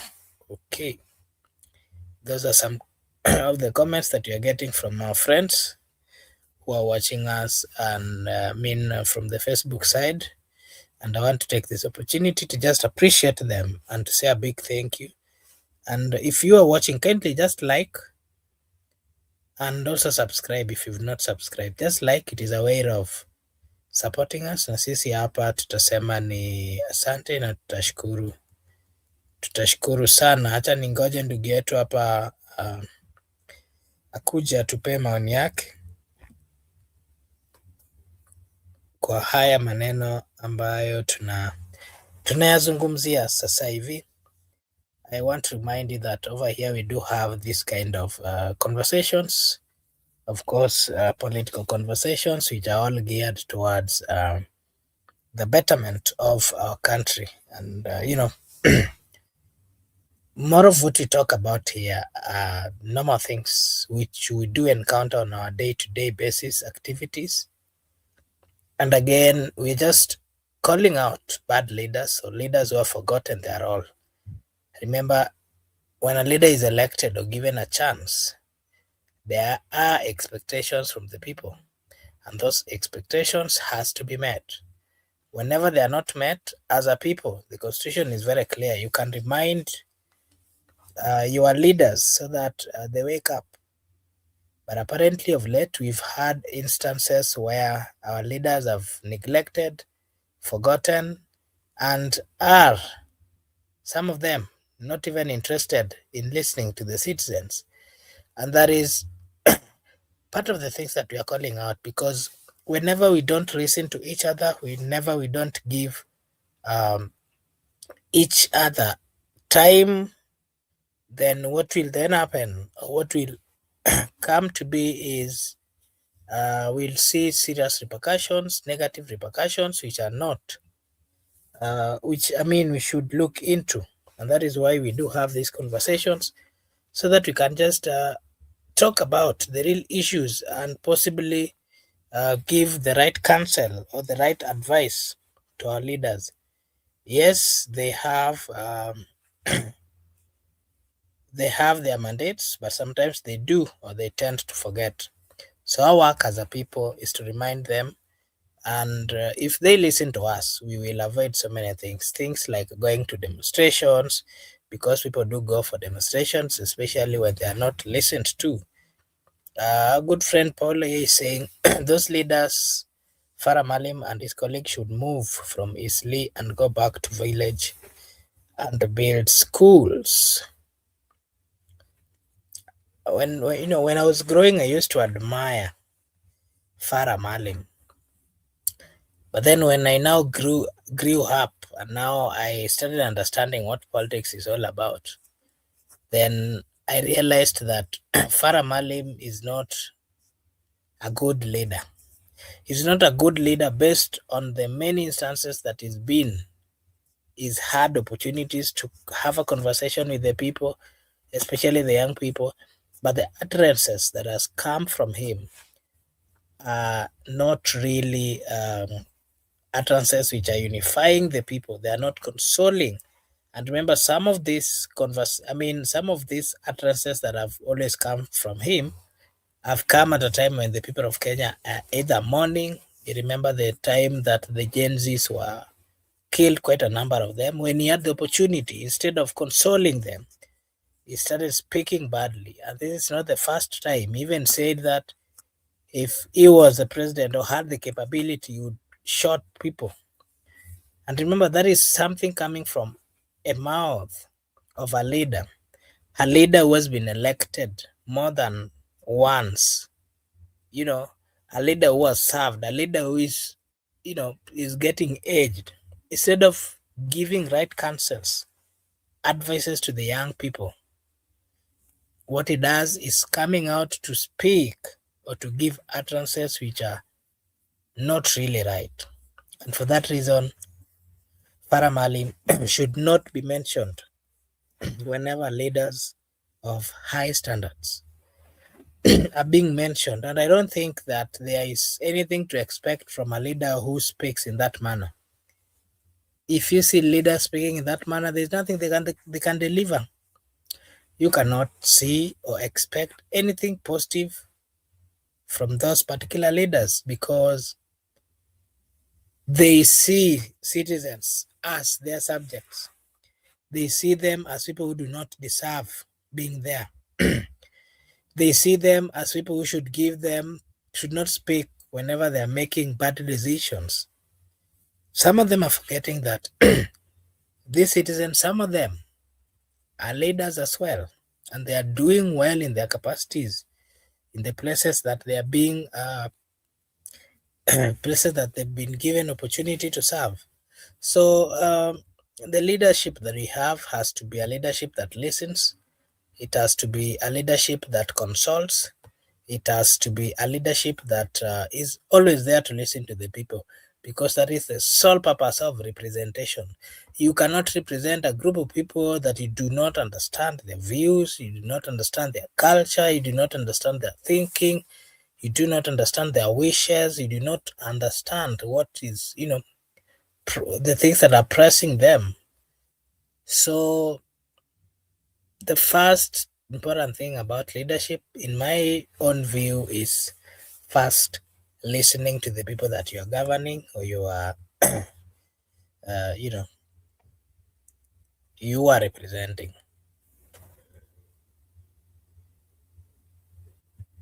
Yeah, so that would be my view on that particular statement.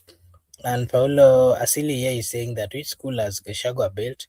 Gachagua went to UN, which is not in Nyeri. Tell me, does Nyeri have a university?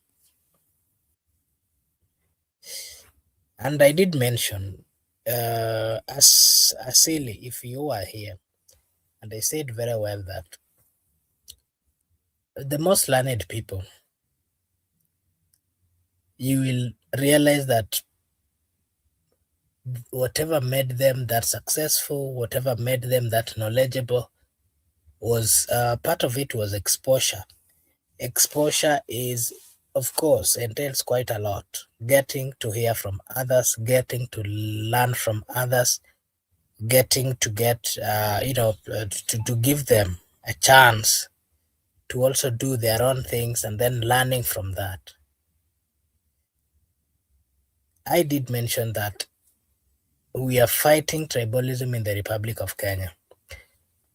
The biggest tool that is assisting the people of Kenya to bridge the gap that is there, that has been brought up by tribalism, are the institutions, public learning institutions, and also private learning institutions, because that is the only way that you'll find that a Kenyan from the northeastern, a Kenyan from the southern eastern, a Kenyan from the northeastern, and all those kind of regions are coming together. And when they come together, they get to understand each other, they get to appreciate each other, they get to, appreciate that they've been brought up differently. They get to appreciate that they're coming from different cultures. And that is how people get to learn. That is how people get to become knowledgeable. This mentality of leaders making certain remarks which are not helpful to the people of Kenya, is something that, the people of Kenya has to come out and condemn. Yeah, that is my take on that. Something else that I also wanted to give my view on is the president's year of transformation, where he's been saying that 2026 is a year of transformation, and he's saying that he'll focus on stabilizing the Kenyan shillings, which is not a bad thing. It is a good thing. Lowering the fuel cost, not a bad thing, good thing, and attracting private investments. But again, the infrastructure projects and the youth empowerment programs are also expanding according to his statements. And if it is true, unfortunately, we've never seen an implementation done by this government to its perfection. Up to now, we can still say that these are promises. So ours is maybe to wait and see whether the promises would be executed or not. If they are not, life continues. We will continue crying, but we will not stop criticizing, we will not stop calling them out. Because this republic, of course, the Kenyan shillings has been getting slightly weaker of late, something that is of a concern. It is upon this government to do what is positive, that is going to positively impact on the economy, and therefore increasing the value of the Kenyan shillings. It has been depreciating, of course, in almost all the countries. Lowering the cost of fuel, which is also a serious pain that Kenyans are going through or facing, should also be looked into. The prices of fuel in Kenya is too high, despite the fact that Kenya oil and fuel lands at the Kenyan cost. So it is something that really needs to be looked into. It has to be reduced. If it is reduced, it gives the opportunity for businesses to expand and for also reduces the cost of operation. Very important. Private investment is also important for the growth of the economy because the government institutions and businesses have failed. Some of them have been sold. Some of them have gone bankrupt. It is right for this government to look for private investors which are going to assist in, making the economy of waking up the economy of the Republic of Kenya. Yeah, something else that I also wanted to talk about is the threat to democracy, where the former Cabinet Secretary Moses Kuria warned that political goons poses the biggest risk to democracy, potentially drawing ICC scrutiny. I want to say that it is not right.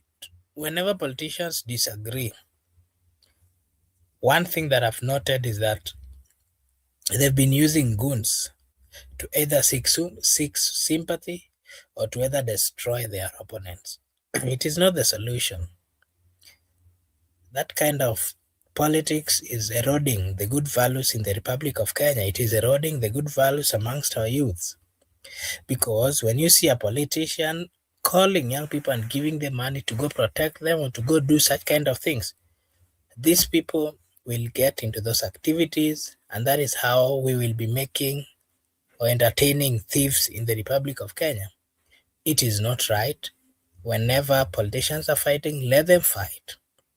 The issue of dragging young youths to go and destroy or to do things which are not right, it is not right. It has to be stopped.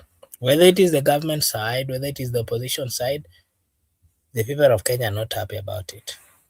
We've been seeing that. We saw that during the times of Raila, when they used to send goons to him. And if you remember, Sonko one time confessed that they would even buy vehicles and then, put them on fire and then claim that it was ODM that had done it. And, the people who are doing so are also branded like ODM. So, these are not right things. We are in a 21st century, a century that has a majority of learned people, and the political class has to behave and do as per the learned people do. We've seen a consistency where even governors are protecting themselves with the goons. We've seen, quite a lot, even at the presidential level. It is a shame. Kenya has matured democratically. Let the democracy and the institutions do their work. Let people love and care and protect one another. Something else that I want to speak about is shifting alliances, where leaders like Kalonzo Musyoka, Eugene Wamalwa, and Oburu Odinga are forming a new coalition ahead of 2027. We are yet to confirm for the ODM because ODM is one of the most confused political parties at this particular moment, because there's nothing really that is known that is known that will help them. But again, we know that there is opposition side. We're waiting to see how powerful they are or how serious they are in taking this country to the next level. We will get to hear from them whether they have what is positive and whether they are serious. Something else that I wanted to give my view is the youth activism. With over 70% of Kenyans under 35 years old, youth movement are demanding accountability and, of course, inclusion. Today, if you watched where the president was in, I think it was in Nakuru, A disabled man, young man who is also still a youth, stood up and said to him that he has to do away with corruption and he has to ensure that education is free. That is the only thing that will assist the people, the young people of the Republic of Kenya. And I also agree with that. It is the way to go. We are seeing also public concern where, despite the economic stabilization, jobs and cost of living remain top issue for the citizens. The people of Kenya are spending a lot. The economy is not favorable for the young people and for the entire people of Kenya. And that is why the people of Kenya are calling upon the leadership to get serious and do what is serious, do away with corruption, and ensure that the most essential basic needs can be afforded and can be gotten easily. Yes, that would be my take. And I want to take this opportunity to once again appreciate everyone who joined us and to remind you that this is Brother Benson Media. Kindly like and subscribe to this channel. If you do so, it is a way of supporting us na sisi hapa tutasema ni asante. We really appreciate. And now I want to take this opportunity to wish you all a blessed night, a blessed morning, a blessed afternoon, a blessed evening from wherever you're watching us. We really appreciate your presence. May God bless you and see you again tomorrow.